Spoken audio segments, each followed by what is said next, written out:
Hello, everyone. Welcome to Marketing 459 Personal Selling and Sales Management. This is Chapter 4. Chapter 4, let's talk about the Salesforce organization. Salesforce organization. Okay. Pat Nathan, she was the vice president of Dell Computer Corporation, once said something like this. Excuse me. Listen to the customer and act on what they tell you. Okay? Listen to the customer and act on what they tell you. Okay?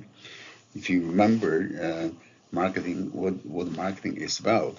Marketing is about discovering customer wants and needs, and create a product, make a product to satisfy their needs. Okay? In order to know what to make, you have to listen to the customer and act on what they tell you. That's what Pat Nathan, vice president of Dell Computer, said. Okay? So let's talk about how you should organize your sales force in a way so you can listen to your customers well and act on what they tell you. Okay? There are some principles of designing your sales organization. You are the sales manager or the vice president of sales. You have a sales force. You need to manage it. You have to make it so that it can run smoothly and achieve your objectives. Okay? There are some principles in designing that. Okay? The first principle: organizational structure should reflect a marketing orientation. Your organizational structure should reflect the marketing orientation. The marketing orientation is to uncover customer needs and make a product that satisfies their needs.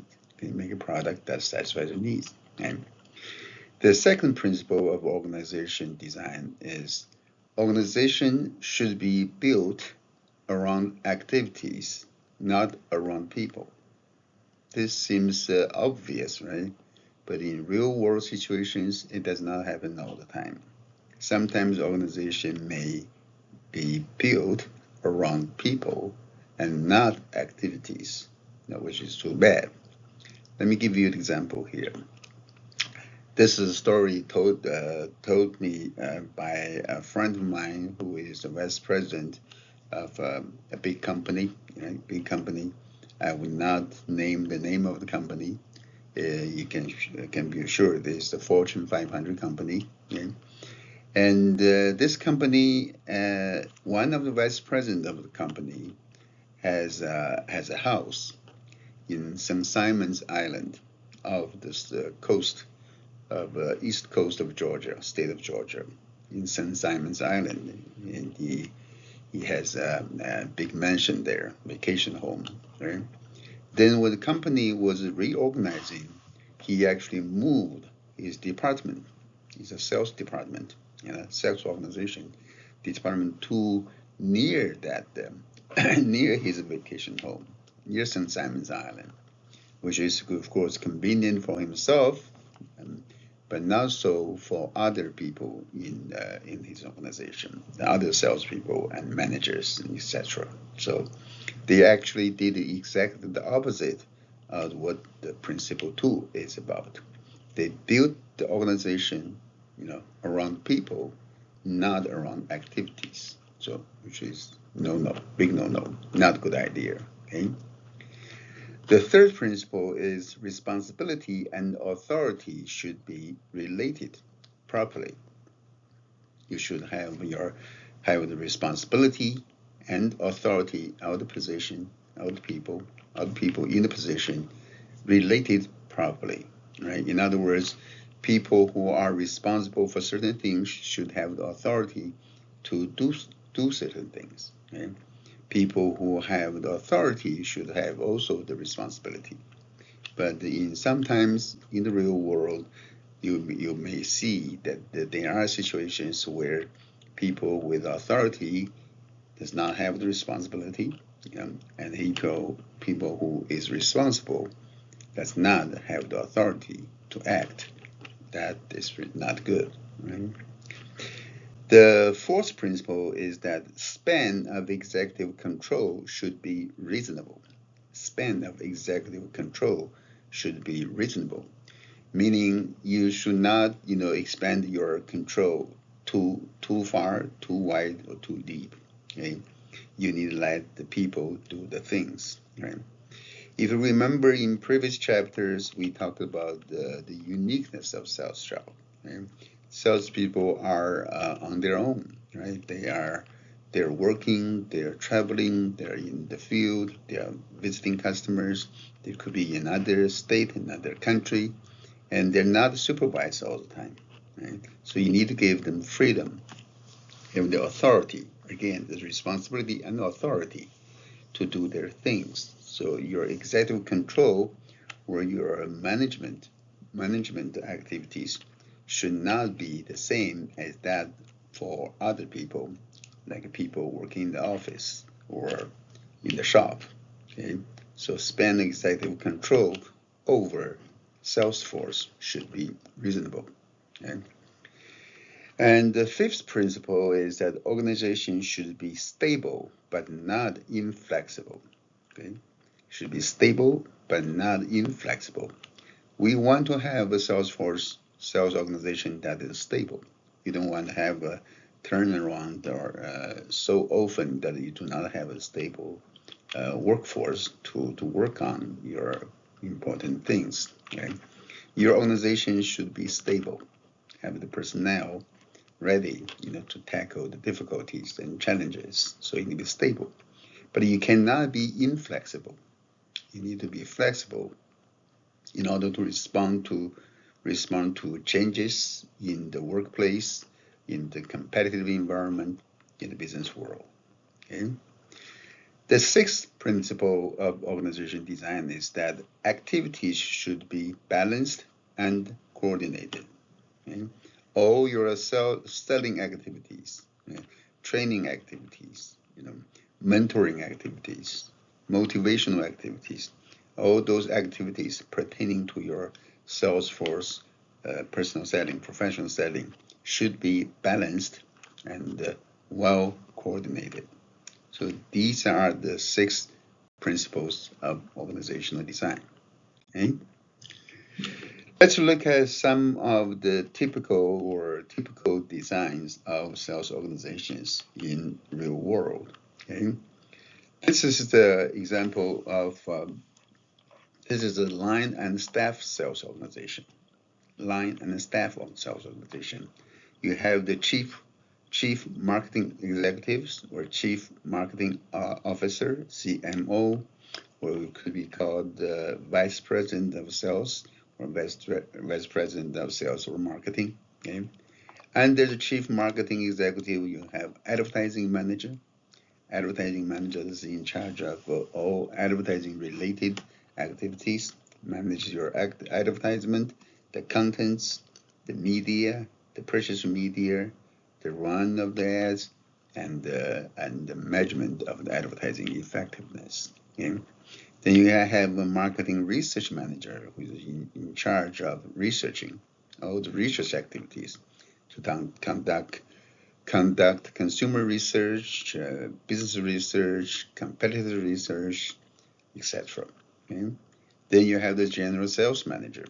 You may have several managers under general sales manager. Okay? That general sales managers oversee the activities of salespeople under him. Okay? You may have a sales promotion manager. That is the person in charge of sales and promotions. Yeah, not just professional selling by the salespeople, but also like other promotional activities.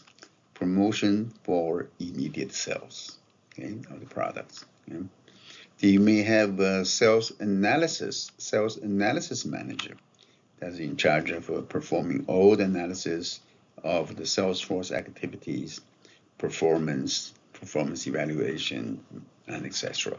Okay, you can see there is a solid line here. That's a solid line of authority, okay? Direct reporting authority. Then there's also the dashed line, a dotted line. That's staff advisory authority, meaning these managers with the dashed line here, dotted line here, they do not have direct supervision over salespeople, but they can serve as advisors to provide advisory authority. Okay, so this is a line and staff sales organization. Okay? Yet another type of a sales organization is called the functional sales organization. Some companies adopt this kind of a sales organization. Under the chief marketing executives, you have again, you have advertising manager in charge of advertising, marketing research manager, general sales manager, credit manager, and sales promotion manager. Okay, if you notice that all the lines between the positions, are all solid ones. So they all have direct authority over salespeople. Okay? There's no staff advisory role here to play. Okay? Basically, all these managers can ask salespeople to do the things they need to, and salespeople need to report to all different issues to different managers. Do you see a problem with this structure? Of course you do, right? Then they're just for the salespeople, sales force, there are too many bosses, right? Too many people to report to. Then that's probably not very efficient, right? Could be too cumbersome, too much burden on the salespeople's part. Okay, but this is a functional sales organization.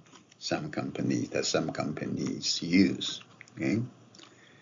By the way, do you understand? You know what the credit manager does? Does everyone know what credit manager does? Right? What's a credit manager? Right? Let me give you an example here. We as consumers, we all have credit cards, right? You have credit cards, and you go to the bank, you apply online, you visit the branch office, you say, I want to open a credit card account, right? I have a credit card account, right? Or the credit card could be offered through other financial institutions, just credit card companies, and anyone, yeah. Basically, they give you a card, right? You have a credit card, you can buy things on credit card, right? You can charge your credit card, right? The good thing for you is you do not have to carry cash. You carry one card, okay? And you can make purchases everywhere: restaurant, gas stations, grocery stores, supermarket, anywhere you go. Okay? Even use online. Okay? And one advantage to consumer is if you're a smart consumer, knows how to use it wisely, then you can use that because they give you a grace period. Grace period, meaning from the moment you charge the card, right, until it's time your credit card deal is due, you have probably somewhere between 20, 30, 40 days. So, in other words, you get the right to use money for free for a certain period of time, almost a month, to use the free. Okay? And then when the credit card bill comes, you pay them all your purchases in the past months in lump sum one payment to the credit card company. By doing that, you do not have to pay any interest. Okay. You may say, how does the credit card company make money? Okay. Well, they make money by charging the merchants, the stores, anywhere between 1, 2, 3, 4, and 5%. I think American Express may charge more, like 5%. Visa or Master may charge like 2 to 3%. Okay, so that's how they make the money. Another way for them to make money is if you do not pay the balance in full. You do not pay the balance in full. You pay only the minimum payment. I strongly advise you not to do so. Okay, don't do that because the interest rate is really, really high on credit cards. Maybe 17%, 19%, 23%. So it's really too high. Okay, don't do that. Right? Some people may have to do that. Some students, they charge several cards. They only pay the minimum. You know what you end up paying? You may end up paying 3, 4 times your charge because of the interest charge. The credit card company can make money on the interest you pay. Okay. Now you may say, what about the merchant? Why would the merchant do that? The store owners, merchants. Why would they accept credit card and having to pay credit card companies 3%? Okay? Well, basically they don't have a choice. They're forced to do that. They're forced to accept that. Because if they don't, they may lose customers. So we already developed this consumer behavior or consumption pattern where people rely on credit cards to make a purchase. Everyone uses credit cards. And fewer people still use cash or checks, right? And the good thing about the credit card is, you get money, sure, you're gonna get the money. The credit card company will pay. They bear the risk of the credit risk. Yeah? Whereas if you take a check for your purchase, somebody's purchase, the check may bounce, right? The check is bounced. You have no way to find the customer or get their merchandise returned. You have suffered a loss. So that's the upside of this stores accepting credit. Okay. Now, what I have said here is consumer credit card, consumer credit. Okay? Business have credit card too. Business can issue credit cards also. If you're the manufacturer, and if you're the seller, for example, and somebody or another company wants to buy from you, okay, and they don't have cash, they can't pay you right away, would you sell to them? Sometimes you may feel you may compelled to do so because you want to make the sales. Right? You may offer them a credit. You offer credit to the customer. Of course, you monitor their credit worthiness or their ability to pay. Right? You give them basically you finish the sale, and you give them the merchandise, the product, and then they don't pay you right now. Okay? When will they pay? They may pay like 30 days from now, 45 days from now, or even 6 days from now. Okay, there's a credit term there. Okay, by doing that, you increase your chance of making more sales, which could be a good thing for you, for your company. But on the downside, you are running a risk, right? It's a credit risk. The customer may default, may not pay you back, may just get the products, merchandise, and run away. Okay? So you need to be careful in monitoring and evaluating the credit worthiness of those business customers. That is what the credit manager does. Okay, that's the job of credit manager. Okay. All right. Back to functional sales organization. That's one type of organization here. Okay. Yet another one is called the horizontal corporation. Horizontal corporation, and this is the form or the structure for many of the new companies, startup companies, smaller high-tech companies. Okay, basically it's just like it's a kind of it's a flat structures. Even in the physical form, it's almost like flat. You may see all those high-tech companies. They have all the cubicles, no separate rooms, separate room with the doors and windows, just all cubicles. The CEOs may be sitting just in the middle, and anyone can walk up to him or her and start talking to him. Okay? And everyone, there's just no separation, no separate rooms, no office suites, but just cubicles. Some even go without cubicles. Okay, so in that case, you have in the center, that's the strategic planning team members there, with VP strategic planning, VP finance information, chief operating officer, COO, human resource person, and administration secretaries in the middle. Okay, and a few cubics over there, you have your product design and development team, who also do customer research, customer analysis, and design engineering. Yeah, these are often for like software products. Okay, you have your manufacturing team. system engineering, production, and quality control, QA, QC. Okay? Then you have your customer fulfillment team. Okay? What does customer fulfillment team? They're in charge of pricing and promotion, the sales and distribution. Okay? And then you have a customer support team. Right? Especially for post-purchase support. Okay? They have the information, the training, the service, the research, jobs performed by this team. Okay? All these teams, these circles, they interact with each other. There's a direct line of authority here from the central team, strategic planning team, to all four. But among all four, in the corners, they have advisory roles, advisory line of communication among them. Okay. You may wonder, where is marketing?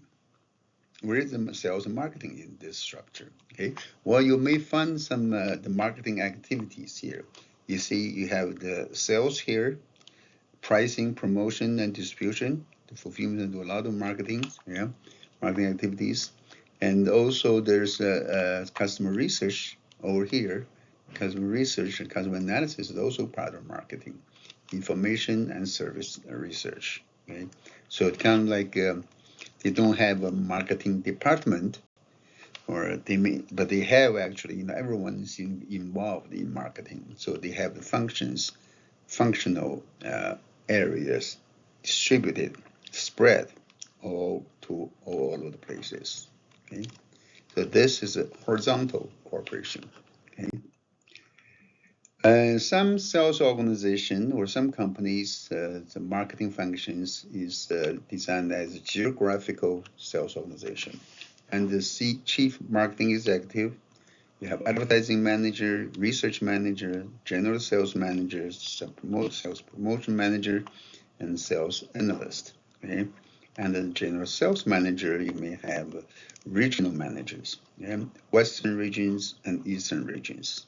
This company has just two regions. Eastern part, maybe east of Mississippi River, or the western part, the west of Mississippi River. Okay, and each regional manager, you may have several district sales managers, and district sales managers oversee salespeople within their own territories. Okay, so that's the geographical sales organization.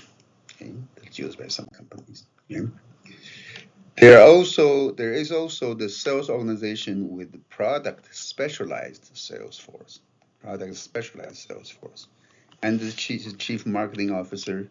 You have advertising, research, sales, general sales manager, sales promotion, and maybe a customer relations manager.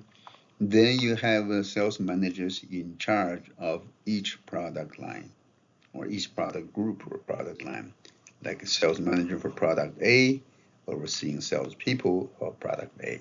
Right? There's product B, product C, etc. Okay? That's product specialized sales force organization. Okay? And there's also the sales organization with the product managers as staff specialists. Product managers as staff specialists. This is true especially for companies with the strong brand or product category management. Okay? And the chief marketing officer, you have advertising, research, general sales managers. Then you have managers just in charge of product A, or maybe a consumer product, or a home appliance product, for example, or industrial product. So there's another one for product B, product C, etc. Okay, and the general sales manager, you have assistant sales manager, then you have the sales people under that. Okay, this is the product managers and staff specialists. Okay. Then there is another type of organization, sales organization, that's specialized by the type of customer you serve. Under Chief Marketing Executive, you have advertising, research, general sales, sales promotion, and customer relationship management. Okay. And then under General Sales Manager, you have Sales Manager just for the transportation industry. Okay. Just for transportation industry. The salespeople under that sales manager works in the transportation industry only, basically, because the product is so specialized, or maybe too technical or too specialized. They need special expertise and knowledge. So you have to serve customers in that industry. Okay, this is transportation industry, maybe another steel industry. The other one may be petroleum industry. Okay, there's types of customer. You build the organization around the type of customers you serve. Okay. And so as to the organizational options for the 2000s lately, okay, there's some trends here, right? Some trends, things going on here. The one is the emerging importance of strategic account management. What is strategic account? Remember, in sales marketing, account is a customer. Okay? Account is a customer. Strategic account, that's your strategic customer, or the most important key account customer. Okay? So managing your strategic account is very important. Very important. Okay. Also, e-commerce and telemarketing, online presence and telemarketers. Okay. And also, you may want to use independent sales rep, and that is that the salesperson is not hired by your company, but they're independent on their own. You give them a 1099 form at the end of the year, so it's not on their payroll. Okay, and as well, another trend here is team selling as a team of different people, different expertise with the same selling team. Okay. There is a relationship between the sales team and the buying center. Remember, we talked about the buying center. Many businesses have a buying center or purchasing center. Okay, that is in the buying center, for example, this organizational buying center. They have a purchasing agent. They have people from manufacturing side, from R&D, research and development, from engineering, and from marketing. That's the buying side and buying center side. Okay. The company that is selling to this organization, right? They have a selling center, okay? Selling team, selling center. In the selling center, you may have a marketing person, a salesperson, manufacturing, R&D, engineering, and physical distribution. Okay, so between the two organizations, selling center and buying center, selling center has a salesperson in direct contact with the purchasing agent of the buying center. Okay, between salesperson and purchasing agent. Then there's an exchange process between the two, and also the exchange process between the selling center, everyone in the selling center, and everyone in the buying center. What is being exchanged? Information. Okay? Information is exchanged.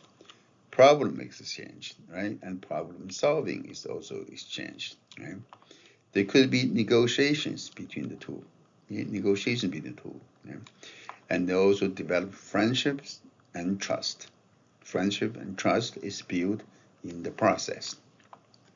Also, product and services going this way to the right, and to the buying center, and payment, money, goes to the left to the selling center.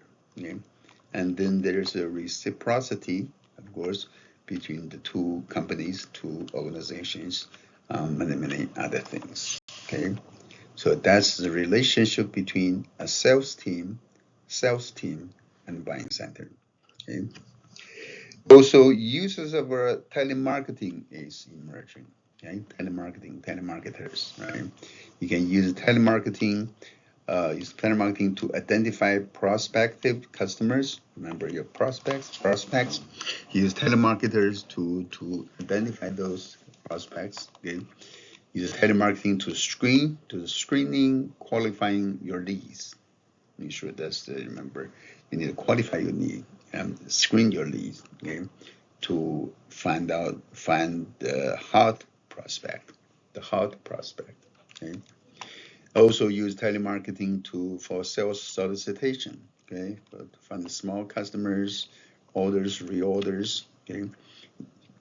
You can use that to process your orders, okay. And for product service support, and for account management, manage your customer account, to build your customer relations, and do your competitive reporting, and even the expense reporting. A lot of things you can do with the telemarketing. Okay. Finally, let's talk about the captive versus independent sales rep. What's captive versus what is independent sales rep? Okay. Let's assume you're a business person. Okay, you start your own company, you start a business, you have come up with a great product. Maybe the product can cure cancer or to make people happy or whatever. Okay, so you have a great product and you want to sell the product, you want to commercialize it, you want to market it. But market it, but people, nobody knows about your product. Only you know, right? People around you know about this product, right? You want to sell. You have to establish your own company, your own organization. You want to sell the company, sell the product. Yeah.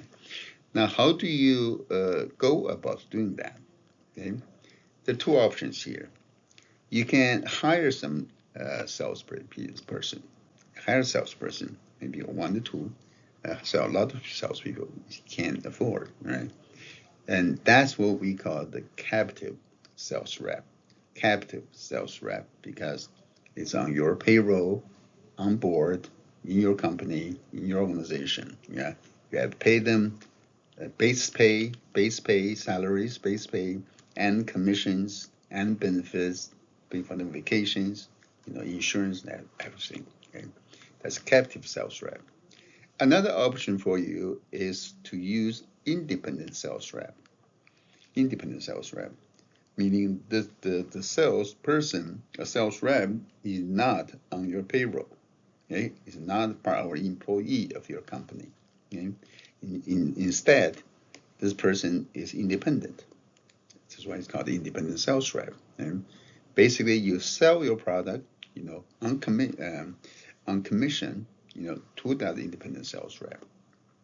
If they sell, then you give to them or sell to them. Okay? If they sell, basically, let's say you authorize them to sell on your behalf. Right? If they sell the product, they earn the commission. You pay them commission. Yeah. If they don't sell, they may return the product back to you. Okay, so they do not take possession normally. Okay. And so which type? The two types, captive, independent. Which one should you hire when you start your own company? You start to sell your product. Okay. All right. This chart shows you exactly what happened here. Okay. This on the x-axis is the sales. Okay, sales, the quantity, the dollars or volumes of the sales. Okay. On the y-axis is the cost involved with the sales. Okay. Let's look at the independent rep first. Okay. The line starts from here, 0 point here, the original point of origin here. Okay. It goes up like this. Okay. Why does it go up?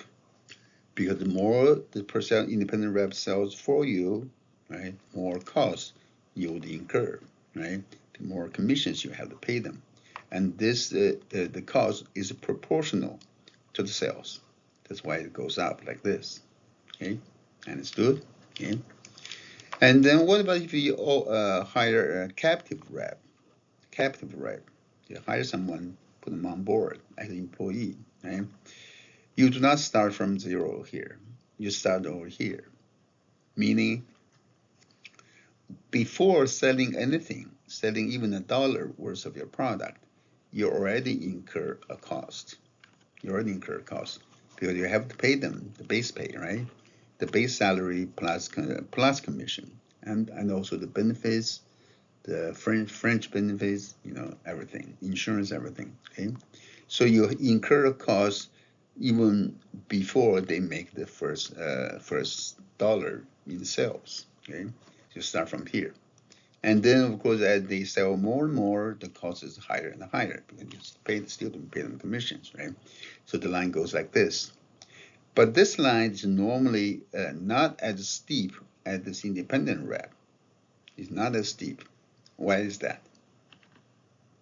This is because the commission you pay the captive rep is not as much. The commission rate, the percentage rate. You may pay captive rep maybe 5%, 10%. For independent rep, you may have to pay 20% or 30%. Okay, that's why this is steeper. This is slow. This is more flat and more horizontal. Okay, so because of that difference in the commission rate, the two lines will intersect at this point. Okay, at this point, this is the decision point. There was an indifference point, meaning that at this point, if your sales volume is at this point, it doesn't matter which type of sales rep you hire. Now, captive, independent, they cost you the same. Okay, but before this point, before your sales reaches this point, what type of salesperson should you hire? You look at the lines, two lines here, below these dots here. Of course, you should use independent rep, right? Because why? Because it's cheaper. It's lower cost to you. Okay. After this point, when you sell your sales reaches a certain limit, you should then do what? You can see which one is cheaper to you. The captive one is cheaper. Right? The captive one is cheaper. So, as a general rule of thumb, you start a business, start a sales organization, you should consider independent rep first until you reach a point where it makes no difference you use independent rep or captive rep. Okay? And then after that point, you have enough sales, right? You're selling a lot more. Okay? You should use higher captive reps. That's what this chart is about. Okay? I think that's all I have for this chapter. Okay? Thank you. I'll talk to you soon. Bye-bye.